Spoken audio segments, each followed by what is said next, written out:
السلام علیکم پیارے بچوں، کیسے ہیں آپ سب؟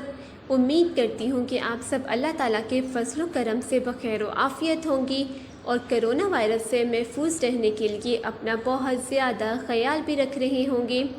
پیارے بچوں، کرونا وائرس سے محفوظ رہنے کے لیے ضروری ہے کہ کھانستے اور چھینکتے وقت منہ پر رومال رکھیں اور پھلوں اور سبزیوں کا زیادہ سے زیادہ استعمال کریں۔ امید ہے کہ آپ نے گزشتہ دیے جانے والے لیکچرز واحد اور ان کے جمع بنانا اچھے سے سیکھ لیے ہوں گے اور آپ نے اس لیکچر کو بہت انجوائے بھی کیا ہوگا۔ کلاس، آج کے لیکچر میں ہم کچھ اور نئے واحد اور ان کے جمع بنانا سیکھیں گے۔ کلاس، جیسا کہ ہم جانتے ہیں کہ جو اسم اکیلا ہو اسے واحد کہتے ہیں، جیسے تارا، مرغا وغیرہ، اور جو اسم ایک سے زیادہ ہوں تو انہیں جمع کہتے ہیں، جیسے تارے، مرغے وغیرہ۔ آئیے کلاس کچھ اور مثالوں کی مدد سے واحد اور ان کے جمع بنانا سیکھتے ہیں۔ کلاس، کیا آپ مجھے بتا سکتے ہیں کہ اس تصویر میں کتنی کتابیں ہیں؟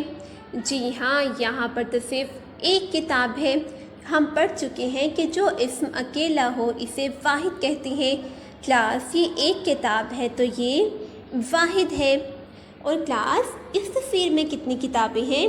شاباش، اس تصویر میں تو کتابیں ایک سے زیادہ ہیں تو یہ جمع کہلائیں گی، کیونکہ اسم ایک سے زیادہ ہوں تو انہیں جمع کہتے ہیں۔ آئیے کلاس، آج ہم کچھ اور نئے واحد اور ان کی جمع بنانا سیکھیں گے۔ چیز، کلاس، چیز واحد ہے کیونکہ یہ ایک ہے۔ چیز کی جمع ہے چیزیں۔ تار، تار واحد ہے، تار کی جمع ہے تارے۔ کلاس، کیا آپ مجھے بتا سکتے ہیں کہ تار کی جمع تارے کیوں ہے؟ شاباش، کیونکہ ہم پڑھ چکے ہیں کہ اسم ایک سے زیادہ ہوں تو انہیں جمع کہتے ہیں۔ تارے ایک سے زیادہ ہیں تو اس لیے یہ جمع ہے۔ رات، راتیں۔ شام، شامیں۔ عورت، عورتیں۔ تصویر، کلاس، کیا آپ مجھے بتا سکتے ہیں کہ یہ تصویر واحد ہے یا جمع ہے؟ شاباش، آپ نے تو بالکل ٹھیک بتایا، تصویر واحد ہے کیونکہ ہم پڑھ چکے ہیں کہ جو اسم اکیلا ہو اسے واحد کہتے ہیں۔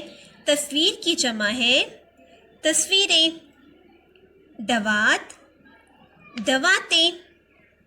سلیٹ، سلیٹ واحد ہے، سلیٹ کی جمع ہے سلیٹیں۔